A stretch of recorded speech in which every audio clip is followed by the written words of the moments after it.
Hey everyone, welcome to another episode of Dark Side Cookies. In this video, we're going to be reviewing the newish game Draconis Invasion, a deck building game by KG Inc. I got Lydon here with me. He has some strong feelings about the game, and at this point, we've played the game about 3 or 4 times. He's played it 3 times. I think I played it 1 extra time. And I feel like we've played it enough that we can probably have a good little short discussion about it. So, well, it's your new favorite game, right? it's my new favorite game. We honestly, because I don't care for it. We're all getting into it. I don't care for the game too much. And we played it a lot. Yeah, Because I think you played 1 or 2 times more than I did. yeah.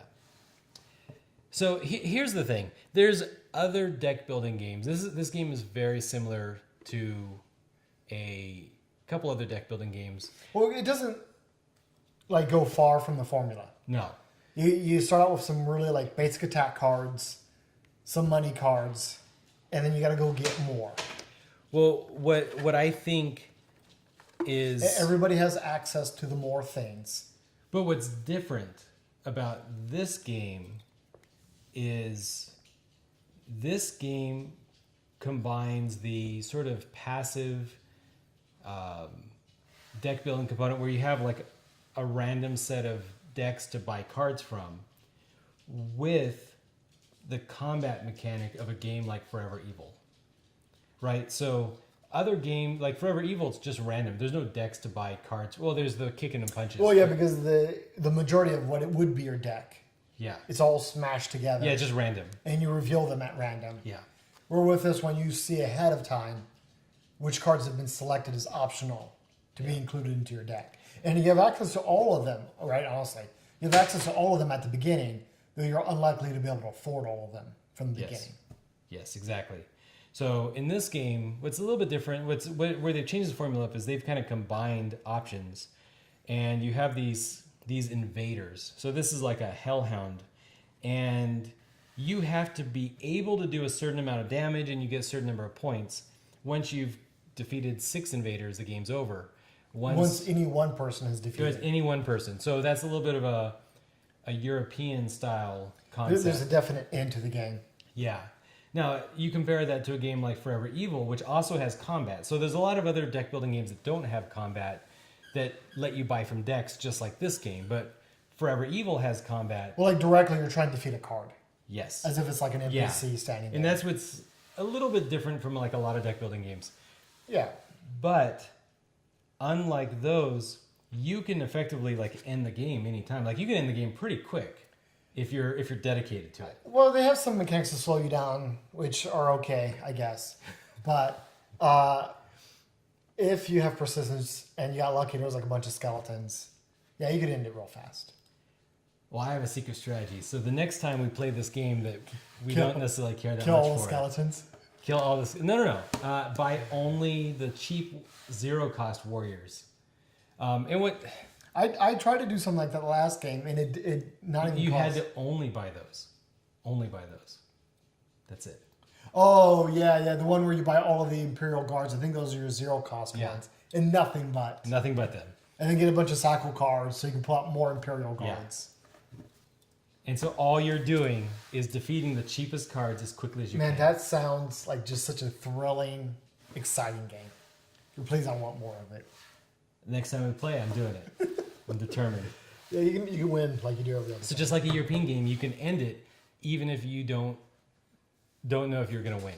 Because at the end, you start counting up points, and you get these bonus points and things. So Yeah, you got the dudes that give you points.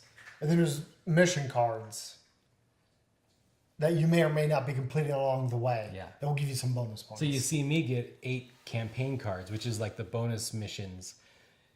So other people might be afraid. They're like, oh man, he has 4 of these invader cards plus a bunch of campaign cards. He's going to rock the points. And then at the end of the game, it turns out that I didn't complete any of the campaigns. And so all I have is 4. And somebody else has 4 plus 1 campaign, so they win. Yep. Just like a European game, or So- Euro style game. So I think you like this game a little bit. you appreciated it more, maybe. I appreciate it more. So, I mean, why don't you talk about that? Like, what about the game were you enjoying? So this is what I like. What I like is that every game you deal out 6 of these. What do you call these things? Oh no, like the deck you're going to get to play from. You deal out 6 random action cards. And these become a deck of, I don't know, 10 cards or so that you purchase. And then you deal out 6 soldier type cards. And then those represent the warriors that you can purchase, which ultimately... Because there's 3 things you get to do, but there's only 2 real cards. Either an action card or a defender card. Yeah. That's it. Well, there's also money that kind of fuddles up your deck, but... And they use the word defender to indicate the things that you only attack with. Yeah, and that should be a start to how focus styled the design was. I don't want to knock them because it's not easy to design a game, but I'll just jump right into what I personally can't stand that I didn't necessarily experience with other Deck building games. Is that like you get some monies, and well, first of all, like to even use one of your attackers, you need monies in your hand. Not my strategy. We know with your strategy, but for any real strategy, yes. On more than one occasion, I'd get one of my dudes, and not even close to the amount of monies I needed. Yeah. And then the next hand, I got every single money I had in my deck, and could buy a card, but that's not what I wanted or needed. I needed to attack. Yeah. So that first off is kind of like it doesn't matter how balanced I have my deck around what soldiers I have. If I don't also have money, which normally you kind of want to streamline that out of your deck so you can move faster. Yeah. If I don't have money, I can't. All right, whatever. So you save up enough gold to buy a golem. But you're not going to necessarily get to use him. But then you draw the golem, and you can't play him because you just didn't get money. And then you have your action cards, which, I mean, they're fine. They do stuff. I don't feel like they do really anything incredibly exciting. Yeah. So I am not, like I can't even, right now I couldn't even name you one of these cards. Because none of them left an impression on me as to what they do. Reinforcements. What does it do? Isn't that the one that gives you 3 cards? See? But I couldn't remember that. I couldn't remember that its name was Reinforcements. And actually, by virtue of the name, I figured that was the card that gives you a bunch of cards. The versions of the game, of deck building games that I played that I enjoyed the most was where your fighter card, is also your money card. So you got to do both at the same time. You just lay out everything you have in your hand, and you add up all the numbers, and you say, okay, well I can attack with this much value because I built my deck. Mm-hmm. I can attack with this much value, and I can buy one thing of this much value. Boom, go. And it can be some complexity. You might have some like additional mechanics on the bottom that you can start chaining together. But at the very least, you can start attacking and buying, and you don't get around where you're like, oh, I wanted to buy something, but all I got was my attack cards. Oh, I wanted to attack something, but all I got were my buy cards. So I like deck building games. So even though I think this game is a little too simple for the kind of complexity I like out of a lot of my games, what I find the most frustrating about this game is that there is so many turns where I look at my hand and I say, I can't do anything. I'm going to get more bonus missions. And that's I really hate that the default behavior of I can't do anything that optimally pushes my strategy forward. I can't do anything. Therefore, I'm just going to grab some more bonus missions. That it doesn't slot into your strategy at all. Yep. But it's like the only move you can like legitimately take. And I really dislike that. So there's a component to the game. The game also doesn't have like a really strong mechanic to allow you to cycle out bad cards. Well, and in fact, the game is built to force you to get these terror cards. And the terror cards are like, most deck building games have some sort of card like this that is a useless card. Yeah, just choose up your hand. Yeah, so you know, in a deck building game, you optimize yourself to draw 6 cards, and you hope that you've built your deck to get 6 cards you want. Here, as the game progresses, you get more and more of these terror.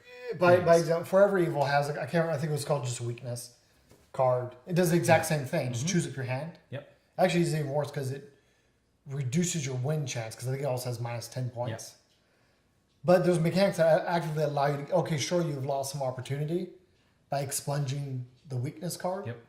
But it's pretty active. You can control your deck. You can get rid of that stuff. There's nothing that lets you get rid of terror. There's maybe 1 or 2 cards, maybe 2, that allow you to use the terror card in a beneficial way. Yep. But nothing that lets you, even by giving up an opportunity, allow you to dress your deck down. Yeah. And that really drives me nuts. Yeah, because it doesn't feel like other deck building games like the way they work. Well, no, but it's just like once the bad thing happens, the bad thing happened. I don't get to do anything about it. And they kind of did it with purpose. Like, right, if you're in the lead, you're probably going to get more tarot cards. And I think it's meant to slow you down. But it also makes you feel like just absolutely garbage by being in the lead. Yeah. By being aggressive. You're punished the entire game if you move first. And compared to, I'd be okay with being punished. Yep. And like, so let me give up a couple turns to get rid of these tarot cards. But since it's not an option, I just feel bad the entire game. I want to talk about the events and then probably wrap it up. So the events happen pretty constantly throughout the game, and they're another end game companion. I think they probably at some point they realize that the game might never end. Like maybe nobody ever defeats the 6 defenders, and so it just never ends. So they put in this ability or this thing where after a certain number of events, the game is over. Regardless of... Right, you only get like 12 events or whatever. Yeah, it depends on the number of players. What it is actually, as the tarot cards come out, a number goes up. Like you get the tarot cards, you got to... And all you do is you discard them. They do nothing. But this forces the ticker to go up. Yep. And at 6, every time the ticker hits 6, you got to pull out an event card. You only got 12 or so in the deck. Yep. So it's going to happen. Yeah. And you can't get rid of the tarot cards, so they will just keep counting up. There's no way it's not going to happen. Yeah.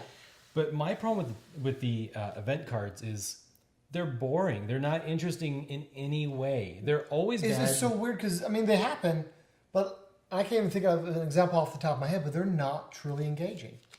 Like, when I think of these cards, if somebody were to tell me this kind of mechanic exists in the game, I would have thought of like Arkham Horror. I would have thought of Eldritch Horror, or I guess even the event cards in Scythe. Any of these other games, and those events are interesting.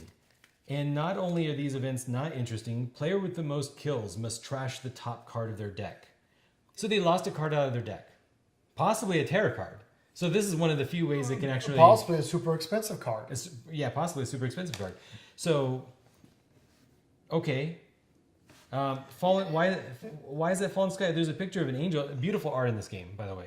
But how does that relate to the thing that just happened? So there's some like... I know what you're getting. Like there's some disconnect that's kind of frustrating. Yeah, because it feels like there's supposed to be a story to this game, but there isn't. The things you attack with are called defenders. The invaders are just like out there. Is the world ended? Like if you hit the last event, maybe you shouldn't even count up points. Like you lost. Your squabbling caused the world to be... And everybody lost. Everybody lost. I don't know, but... The thing I have with event cards, the thing I can't stand, yeah, is that you kind of control when the event kicks off by the moment in which you choose to discard tarot cards. But it has no significant impact whatsoever. Because, right, so many of them are like the player with the most kills or whatever, right? Mm-hmm. Well, okay, so if the event happens on my turn, it doesn't matter. You're the one with the most kills. If the event happens on your turn, and since there's no real way to predict what the event card is going to be anyways. Yep.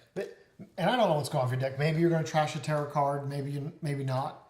Like, there's so little influence or legitimate control that timing the event, like it feels like there's a way to time the event when the event kicks off. Yep.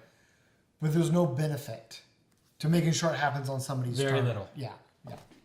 Very little. I feel somewhat like a Draconis Invasion apologist because there is like a little bit, but I'm not going to go Well, into you don't it. want to knock them too bad. I mean, there's a game here. We had hours of something remotely resembling pleasure with this game. So I think another way to say it is like, right, because you can kind of tell like when the game's lazy or maybe they didn't try real hard. Yeah.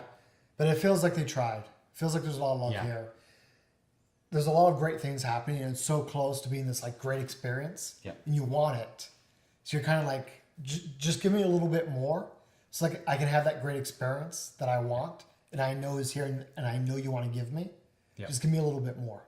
Yep. It's kind of like most motion rides. Most motion rides don't live up to the hype. At least because they're always branded. It's always like Star Wars or Avengers or Star Trek or something. It's always branded. And most of the time it doesn't quite live up to the hype, but you kind of leave having fun because you're with your buddies and special effects. I don't know. They spent money on this deck. I don't even know why, because most of the cards are the same. There's just things with this game that I don't know what's going on. I don't know why. I'll say this. This is like, again, because I don't want to knock them too bad. It's respectable the effort and energy they put into it, but I kind of really want to see an expansion box, right? Because usually that's an opportunity to adjust course a little bit. Sure. And I would like to see. I mean, if they do an expansion, I don't follow the news regarding this product, but sure. If they were to do an expansion box, I'd be interested in hearing about it. So he's doing another Kickstarter. I'll go ahead and link to that Kickstarter because I think there's still time, but it's not the expansion for this. However, the box is massive, so I'm pretty sure he expects to do. So that's kind of interesting. There's a Kickstarter by the same developer. Sure. Are you interested in that Kickstarter? Is that something you'd want to look at after this experience? So this is what I decided. Or do they become Ubisoft? Have they lost your trust? I hate to say it. Okay. And if you're the designer of this game, I respect your work that you put into it, but I decided that I like more complex games, even if it means sacrificing the art. So here, I feel like the dial is turned towards art, and it's beautiful art. However, I looked at his next Kickstarter, and I got some of the same kind of feeling, like maybe the rules are a little bit generic almost. And that's what I kind of feel here. Is I feel like the rules are a little bit generic, and that's kind of interesting because Euro games have far less text than these games, or than these cards, generally, because they have more languages to support. Sure. So they have weird little symbols. But here it is both simple and more text. Yeah. It's just not my style of game. So no, I have not. I may buy the expansion for this game because I do actually kind of like it. But you're not going to be quick to jump onto his next Kickstarter. I'm not. No. Okay. But would you say he's done to you what Ubisoft has done to the gaming population and betrayed trust? That might be a little harsh, but... Man, I loved Ubisoft. But no, I'm not quick to buy Ubisoft games. So he hasn't done that though. He hasn't done that. This is I think this is a legitimately good game. But maybe not the game for you. But not the game for me. And I think that's because I mean you and I have played around. Like, would you say that the game has broken mechanics? Oh no, No, no, not at all. It's a solid game. Yeah, no, that's a really good differentiator to point out. Yeah. Like it's not a broken game. It doesn't feel unfair. Yeah. I just don't necessarily enjoy the mechanics myself. Yep. So that's we don't have a rating system or anything like that. Would you recommend this to somebody? 1 thumbs up. Maybe not the game for you, but I would ask them qualifying questions. Yeah, I would say, but do you like? You would still recommend the game. I would recommend it to some people. Yeah. I mean, again, not everybody. Maybe they play games like you do. But it's not a game you wouldn't If recommend. if they like Legendary, I would say if they like Legendary, well, Marvel Legendary, Yeah. for example, and they like Lord of the Rings, then I would say they would like this game. Okay. So, that's really fair. I don't know if I'll play it again. We'll wait till the expansion. But some of our group really likes this game, and so we'll probably play it a lot. And I think that says something. It's Again, even if it's not for everybody, yeah, there are those out there who are going to love it. yeah. And you're right. Some of our guys, they love it. They really want to play it some more. That's pretty neat. That's pretty cool. Cool. All right, everyone. Click like, click subscribe, and see you next time. It's been a blast. I wouldn't do it if I didn't love it. So here I am 13 years later, still making fictional characters into real life things. I'm running on no sleep and not a lot of coffee. She's doing really well for no coffee. I've had a little bit, but it's definitely not enough. They I'm actually in like the delirious stage of my life right now. they actually had to go get me coffee because I was like this. I powered down for a moment in the middle of an interview, and then my editor was like, "Oh no, we gotta go." And then you do like a quick cut, and then like you're back, and you're like, "Yeah, coffee! This is not an advertisement." No, mine was a Coke. It wasn't coffee.